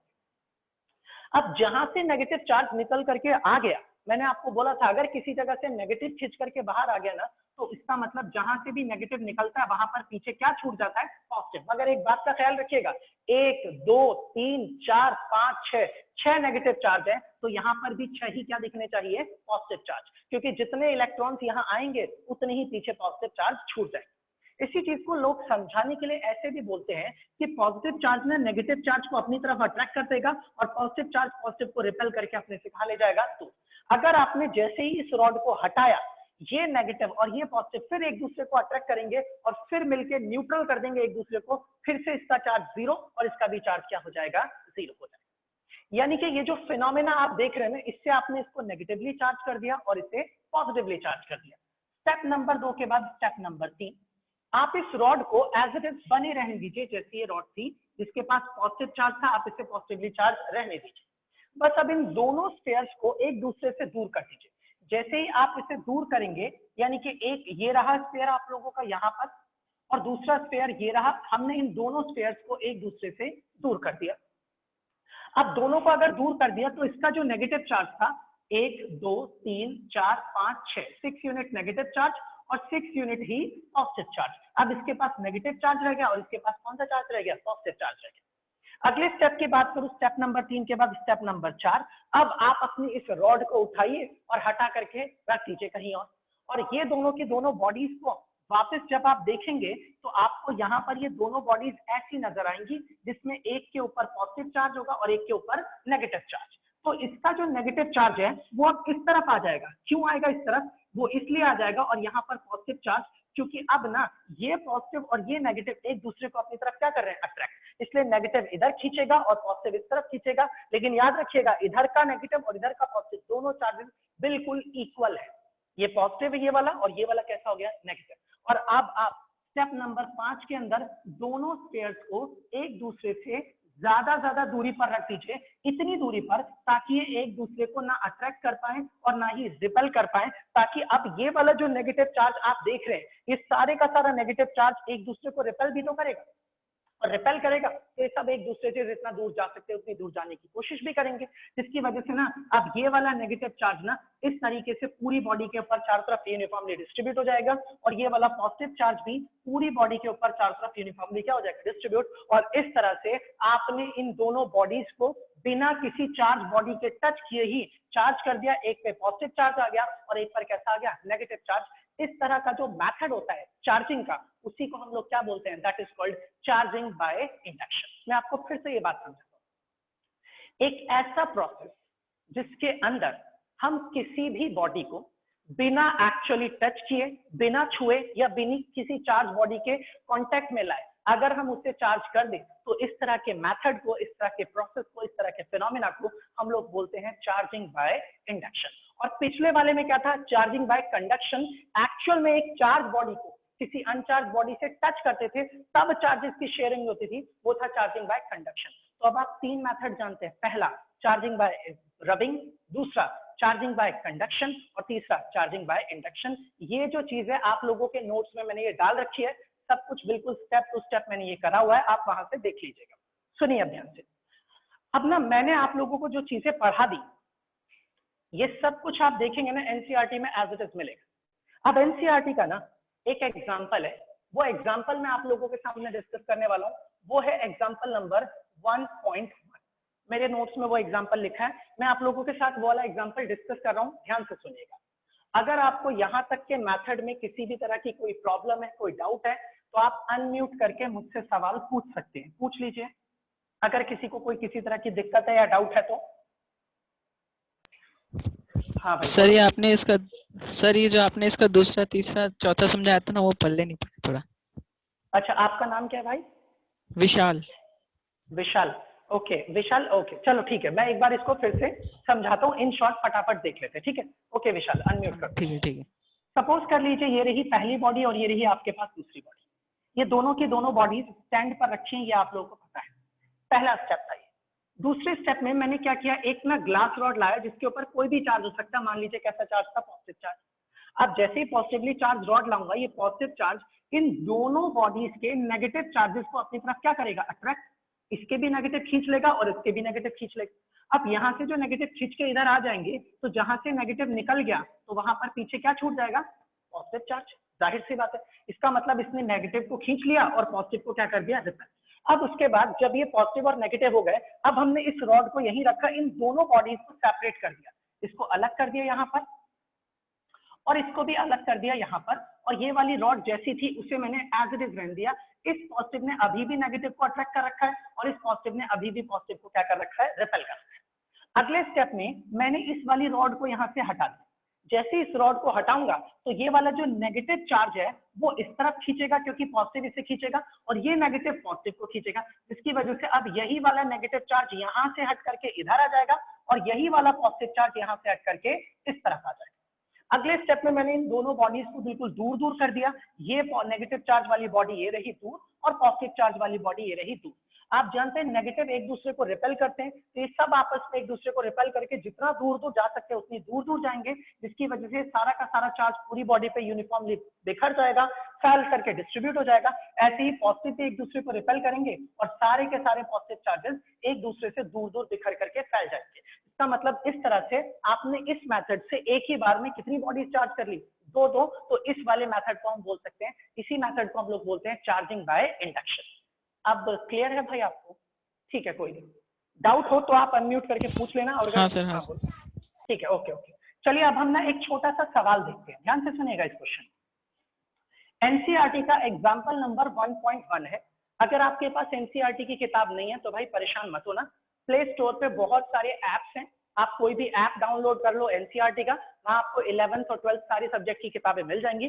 फिजिक्स की बुक डाउनलोड कर लेना, चाहो तो वहां से पढ़ के देख लेना, आपको ये चीजें मिल जाएंगी। मैं एक सवाल आप लोगों के एनसीईआरटी का पढ़ रहा हूं और वो क्वेश्चन है कि आप किसी मेटल स्फेयर को बिना छुए कैसे चार्ज कर सकते हो। How can you charge a metal sphere positively without touching it. किसी मेटल स्फेयर को बिना छुए पॉजिटिव चार्ज आप कैसे दे सकते हैं। ध्यान से सुनना, इसका सीधा सा जवाब होगा बाय मेथड ऑफ इंडक्शन या फिर चार्जिंग बाय इंडक्शन। मैं आप लोगों के सामने ये चीज बता रहा हूँ, कर रहा हूँ, और फिर मैं आपको एक सवाल दूंगा, आप एक बार उसे खुद करके देखना, फिर मैं आप लोगों के साथ वो चीज डिस्कस करूंगा। सुनिए, हमसे इन्होंने कहा कि आपको एक ना मेटल का स्फीयर दे दें, इसे आपको बिना छुए पॉजिटिवली चार्ज करना है। तो अब अगर आप इसे पॉजिटिव चार्ज देना चाहते हैं तो सबसे पहले तो मैंने ये सोचा, बिना छूने का मतलब ये है भाई कि ना किसी चार्ज बॉडी के साथ इसको टच नहीं करना, ये मीनिंग है बिना छुए। तो अब मैंने क्या किया, ये रहा मेटल स्फीयर, मैं इसे चार्ज करना चाहता हूँ। अगर मुझे इस मेटल स्फीयर को चार्ज करना है तो पहले मैंने इसको स्टैंड पे रख दिया ताकि अगर कोई चार्ज इसमें आए तो वो फ्लो करके जमीन में चला ना जाए। अब जरा ध्यान दीजिए, आपको इसे पॉजिटिव चार्ज देना है, इसका मतलब आप चाहते हो कि इसके ऊपर पॉजिटिव चार्ज रुके, और कौन सा ना रुके, नेगेटिव। तो एक बात बताओ, पॉजिटिव चार्ज को बांध करके रखने का काम कौन कर सकता है, नेगेटिव चार्ज। नेगेटिव ही तो पॉजिटिव को अट्रैक्ट करता है। इसका मतलब अगर आप चाहते हो कि इसके ऊपर पॉजिटिव चार्ज आए तो आप इसके पास एक ऐसी रॉड लेके आओ जिसके पास कौन सा चार्ज हो, नेगेटिव। इससे मैं एक काम करता हूँ, स्टेप नंबर 2 में दिखा देता हूँ। ये स्टेप नंबर 1 हो गया। स्टेप नंबर 2 में मैंने क्या किया कि इस बॉडी के पास ना एक रॉड लेके आया, और वो जो लाया वो नेगेटिवली चार्ज रॉड लाया। ये नेगेटिव चार्ज है भाई, इसके अंदर जो ये चार्ज आप देख रहे हैं ना, ये नेगेटिव साइन दिखा रहा है कि इसके ऊपर नेगेटिव चार्ज।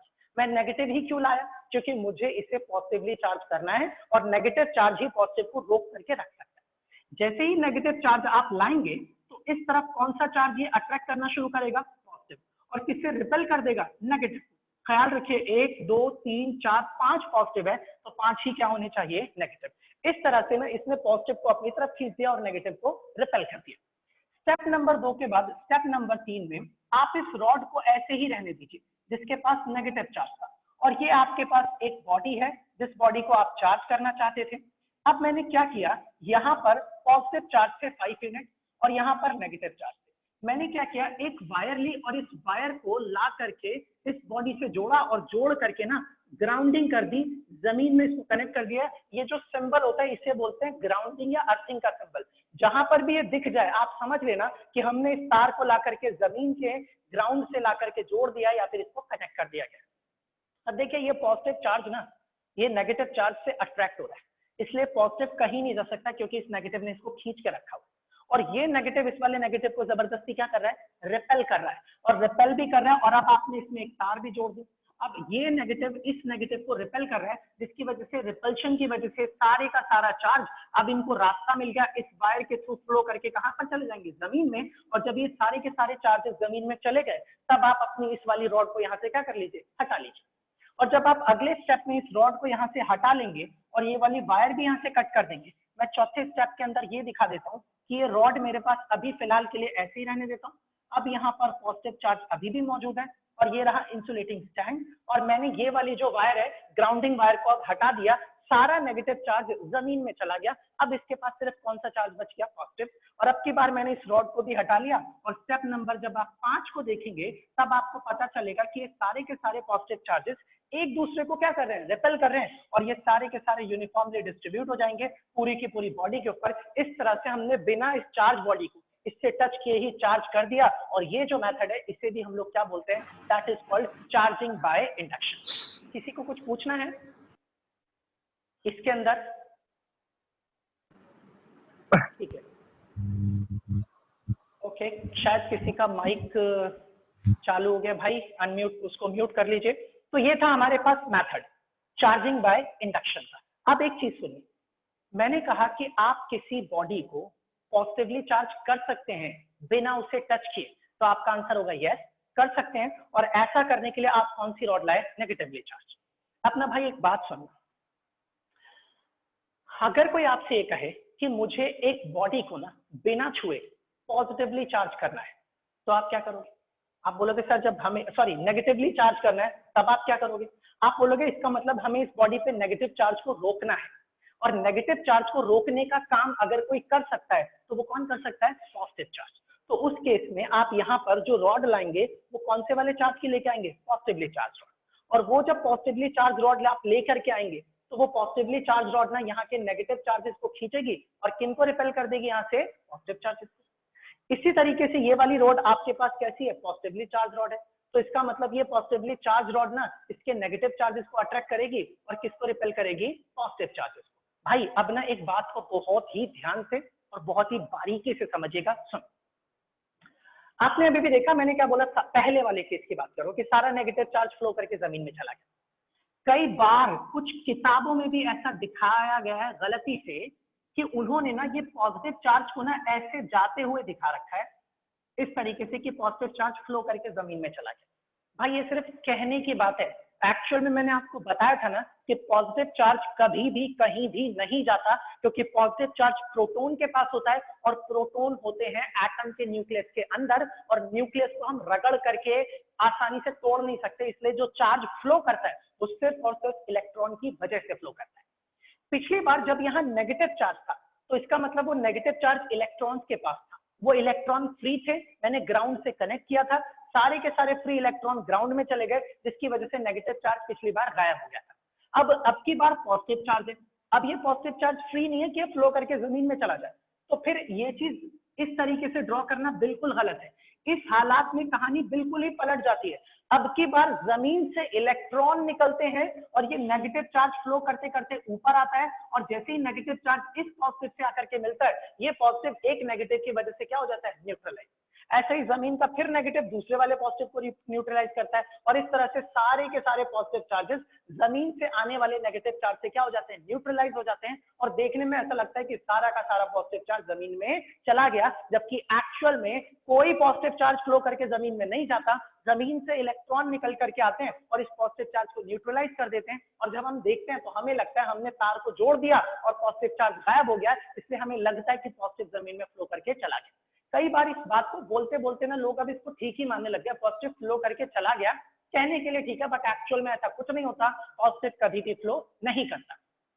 और उसके बाद से अगर ये आपकी रॉड पॉजिटिवली चार्ज है तो जाहिर सी बात है ये किस को खींच के रखेगी, नेगेटिवली चार्ज रॉड को, नेगेटिवली चार्ज इलेक्ट्रॉन्स को, और जैसे आप इस रॉड को हटा देंगे तो जाहिर सी बात है ये कि अब इस पूरी की पूरी बॉडी के ऊपर जो चार्ज आएगा वो कैसा आएगा, नेगेटिव। तो अब आपको पता चल गया कि कैसे आप बिना छुए किसी भी बॉडी को पॉजिटिवली या नेगेटिवली चार्ज दे सकते हैं। ठीक है, वैसे अगर देखा जाए तो एनसीईआरटी का एग्जांपल नंबर 1.1 हो गया। मैं एनसीईआरटी के एग्जांपल को लगभग सारे कंप्लीट करूंगा, इस्तेमाल करूंगा। अब ना मैं एक ऐसी चीज है जो मैंने नोट्स में नहीं लिखी, कॉमन सेंस से सोच के जवाब देना है। मैं आप लोगों से पूछूंगा कि अगर किसी को जवाब पता है तो भाई अनम्यूट करके आराम से एक एक करके जवाब देना। देखते हैं आप लोग कितना सोच समझ के चीजों को देख रहे थे। चार्जिंग बाय रबिंग को छोड़ दीजिए, वो बहुत सिंपल तरीका है। एक हो गया चार्जिंग बाय कंडक्शन, एक हो गया चार्जिंग बाय इंडक्शन। मुझे ये बताना जरा दोनों में से कौन सा मेथड तुम्हें ज्यादा ठीक लगता है और क्यों लगता है। मतलब एक तरह से यूं पूछ रहा हूँ, एग्जाम का ये सवाल था कि एडवांटेज और डिसएडवांटेज बता दीजिए दोनों की, और फिर उससे आप बता पाएंगे कि कौन सा मेथड आपको ठीक लगता है, कौन सा किस तरीके का। तो आप जरा जवाब दीजिए कि which method is better, charging by conduction और charging by induction, and by. कोई देगा जवाब? अगर जवाब देना है तो अनम्यूट करके जवाब दे सकते हैं आप लोग। कंडक्शन ज्यादा इजी सही है। इजी, अच्छा क्यों? हाँ बोलो। सर चार्जिंग बाय इंडक्शन ज्यादा सही है। उसपे फिर वायर से हमारा ट्रांसफर इजीली हो सकता है। ओके, और sir charging by induction best है सर, क्योंकि अगर यस सर ओके सर क्योंकि कंडक्शन सर, हम कंडक्शन में क्या कर सकते हैं सर, कंडक्शन में हमें अगर पूरे इलेक्ट्रॉन ट्रांसफर करने हैं तो सर हमें सेम बॉडी के रखने पड़ेंगे। अच्छा, और सर इसमें अगर इंडक्शन में देखें तो सर हमें क्या करना है, एक वायर लेके आनी है, वो उसमें अर्थ में कांटेक्ट करने है, जो हमें चाहिए पॉजिटिव चार्ज चाहिए उसको हम इजीली ग्राउंड के थ्रू बाहर निकाल सकते हैं। तो sir charging by induction best method है as compare to charging by conduction. Okay okay चलिए, हाँ ठीक है। निशांत बोलो, आप बोलो क्या बोल रहे हो Nishant? Sir charging by induction से उसमें अर्थिंग नहीं करनी पड़ेगी, ज्यादा अच्छा नहीं आएगा। अच्छा चलिए ठीक है, कोई बात नहीं, आप लोगों ने अपने एफर्ट से ठीक कहा। मैं आप लोगों के सामने ना बता देता हूँ, बोल देता हूँ जो भी कुछ है, आप अपने आप सोच के खुद डिसाइड करना कि विच मेथड इज बेटर और नॉट। ठीक है, वैसे बेटर की बात की जाए तो भाई जो ना सिचुएशन के हिसाब से कि कौन सी चीज कब की सिचुएशन में ज्यादा अच्छी है, कौन सी चीज कब की सिचुएशन में सही है, फिलहाल मैं आपको बताता हूँ। देखो चार्जिंग बाय कंडक्शन में या चार्जिंग, अभी अभी आपने देखा ना, ये तो सिंगल बॉडी को चार्ज करने वाली बात है। अभी अभी मैंने आप लोगों को डबल बॉडी भी चार्ज करना सिखाया था ना, दो बॉडी चार्ज करते हैं चार्जिंग बाय इंडक्शन से। इस तरह से मैंने चार्ज किया था, पहली बॉडी ये रही और दूसरी बॉडी ये वाली थी आप लोगों के पास, और इसके पास मैं एक रॉड लाया था, मान लो पॉजिटिवली चार्ज रॉड, जिसकी वजह से इस पे नेगेटिव चार्ज आ गया था और इस पे पॉजिटिव चार्ज हो गया था। अब देखो चार्जिंग बाय कंडक्शन में क्या है, मान लो आपके पास एक बॉडी है, ध्यान से समझिएगा, आपको उसे चार्ज करना है, वो भी पॉजिटिव चार्ज देना है। कौन सा चार्ज? पॉजिटिव। तो आप क्या करोगे, आप एक ऐसी बॉडी ढूंढ करके लाओगे, आपको पॉजिटिव चार्ज देना है तो आप एक ऐसी बॉडी ढूंढ के लाओगे जिसके पास पहले से ही पॉजिटिव चार्ज मौजूद हो, ताकि जिस बॉडी को आप पॉजिटिव चार्ज देना चाहते हैं उसे दूसरी पॉजिटिवली चार्ज बॉडी से ला करके तार के थ्रू जोड़ सको। मान लो आपको बॉडी को नेगेटिवली चार्ज करना है, तो नेगेटिवली चार्ज करने के लिए भी आपको एक ऐसी बॉडी ढूंढ के लानी पड़ेगी जिसके पास पहले से ही नेगेटिव चार्ज हो, ताकि उसको वायर से जोड़ के इस बॉडी को आप नेगेटिवली चार्ज दे सको। ऐसी कोई दिक्कत इस वाले फिनोमेना में नहीं है। अगर आपको बॉडी को पॉजिटिव या नेगेटिव चार्ज देना है तो आप अगर पॉजिटिवली चार्ज रॉड लाओगे तो इस पे नेगेटिव चार्ज आ जाएगा और इस पर पॉजिटिव, और अगर आपके पास पॉजिटिवली चार्ज रॉड नहीं है कोई बात नहीं, आप नेगेटिवली चार्ज रॉड लाओ, नेगेटिवली चार्ज रॉड इस पे पॉजिटिव चार्ज ले आएगी और इस पर क्या ले आएगी? नेगेटिव। इसका मतलब ना जैसी स्पेशल जरूरत चार्जिंग बाय इंडक्शन में कि भैया बॉडी को चार्ज पॉजिटिव देना तो पॉजिटिवली चार्ज बॉडी ढूंढ के लाओ, इसमें ऐसा कुछ नहीं है, आपको कैसे भी चार्ज की बॉडी मिल जाएगी ना, आप आराम से दोनों बॉडीज को चार्ज कर सकते हो। तो ऐसी सिचुएशन उसके अंदर थी, इसके अंदर ऐसी कोई कंडीशन नहीं। दूसरी एक बात और सुनिए, आप इस मेथड से जब चार्जिंग करते हो तो आप इसमें ना एक बार में दो बॉडीज को चार्ज कर सकते हैं। वैसे तो उसमें भी किया जा सकता है, लेकिन मैं आपको फर्क बताता हूं। दोनों दो बॉडीज और दोनों की दोनों इक्वल एंड अपोजिट, एक पर जितना पॉजिटिव चार्ज आएगा दूसरे पर उतना ही क्या होगा? Negative charge. मतलब ये एक साथ दो बॉडीज को भी चार्ज कर सकता है, वैसे दो से ज्यादा भी कर सकता है, लेकिन दो बॉडीज को अभी हम देख रहे हैं यहाँ पर। अब इसके अंदर एक फायदा किस चीज का है कि ये जो रॉड आप देख रहे हैं ना जिसके पास पॉजिटिव चार्ज है, आप बस इस रॉड को इसके पास लाए और इसको ला करके बस यहाँ पर रख दिया, इसका चार्ज इसको या इसको किसी को मिला नहीं, मतलब जितना चार्ज इसके पास पहले था इसका चार्ज उतना ही रहा। मतलब चार्जिंग बाय इंडक्शन में there is no loss of charge, मगर चार्जिंग बाय कंडक्शन में लॉस है चार्ज का। आप जो बॉडी लाओगे जिसके पास 100 यूनिट चार्ज है, उसका थोड़ा सा चार्ज दूसरी बॉडी को दोगे तो आपको वहां पर चार्जेस का लॉस होगा, आपकी बॉडी का चार्ज किसी और बॉडी में क्या होगा, ट्रांसफर। लेकिन इसके अंदर इस तरीके का कोई लॉस ऑफ चार्जिंग नहीं नजर आता, उसमें आता है नजर। हाँ बोलो सर इसका कोई रियल लाइफ में एग्जांपल दोगे? भाई रियल लाइफ में एग्जांपल्स ना अभी नहीं मिलेंगे, अभी इसलिए नहीं मिलेंगे ना क्योंकि अभी हम इन चीजों को पढ़ रहे हैं, सीख रहे हैं। हम ना इनकी मदद से ना इंस्ट्रूमेंट बनाएंगे और वो इंस्ट्रूमेंट जब चलेंगे ना, काम करेंगे, तब आपको इनका लॉजिक समझ में आएगा। Okay sir, thank you sir. तो हाँ ठीक है, बाकी मैं अपनी बात बताता हूँ कि जैसे मैंने आपको कहा था ना कि साइंस करती क्या है, पहले देखते हैं कि हो क्या रहा है, उसको समझते हैं कि ये क्या हो रहा है, फिर जाना जाता है कि वो क्यों हो रहा है, फिर देखा जाता है कि अच्छा ये जो हो रहा है क्या ये हमारे लिए किसी तरह से फायदेमंद है।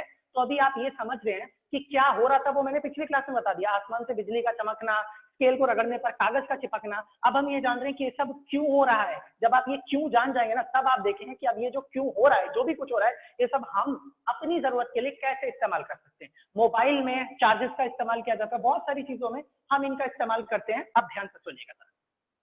तो ये था। दूसरी चीज, ये एक बार में 2 बॉडीज को चार्ज करिए। तीसरी चीज, जो दोनों की दोनों बॉडीज अगर आपने चार्ज कर दी मान लो, अब आप चाहते हो नहीं इस पे चार्ज ना रहे, तो आप इन दोनों बॉडीज को वापस चिपका दीजिए।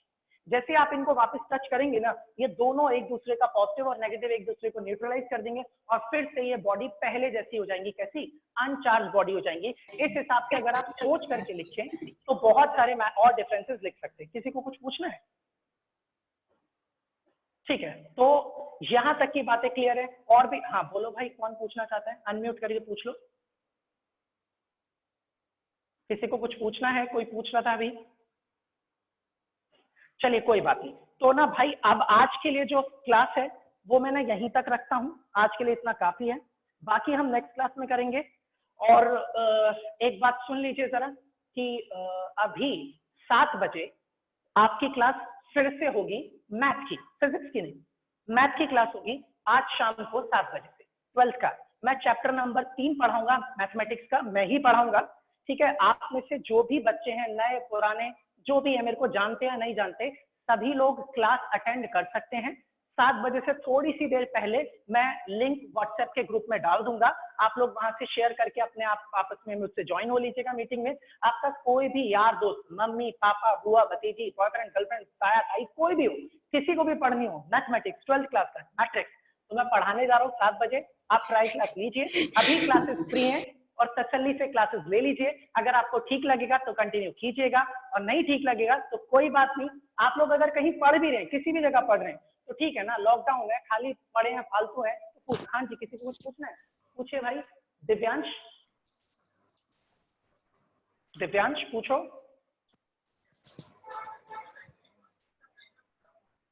ओके, लगता है हमारे संवाददाता तक हमारी आवाज नहीं पहुंच पा रही है। ठीक है सर कल क्लास कितने बजे है? इसी टाइम हाँ, पे? कल की क्लास ना मैं आप लोगों को ग्रुप में मैसेज कर दूंगा। वैसे कल भी शाम को मैं 5 ही बजे क्लास लूंगा, बट मैं क्लास का टाइमिंग ग्रुप में आज रात को ही मैसेज कर दूंगा, देख लीजिएगा।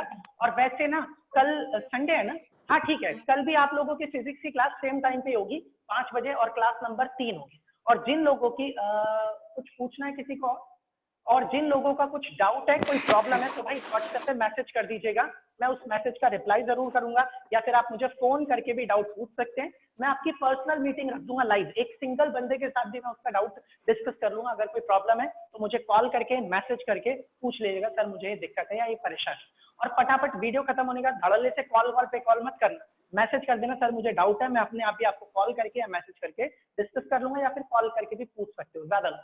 तो ठीक है, अभी के लिए इतना ठीक है। किसी को कुछ बोलना है तो पूछना है तो पूछ लीजिए, नहीं तो फिर मैं अब अगली क्लास शुरू करनी है। पानी वानी पी लूं जरा मैं भी। Thank you sir for the class. Okay okay, और किसी को बोलना है? थैंक यू हाँ, मत बोलो भाई, मत। चलो ठीक है, ओके, मैं मीटिंग एंड कर रहा हूँ और 7 बजे आप लोगों की मैथ की क्लास होगी और किसी को कुछ पूछना हो तो मुझे पूछ लीजिएगा। ठीक है, okay bye. Bye sir, bye. Okay okay bye. नमस्ते।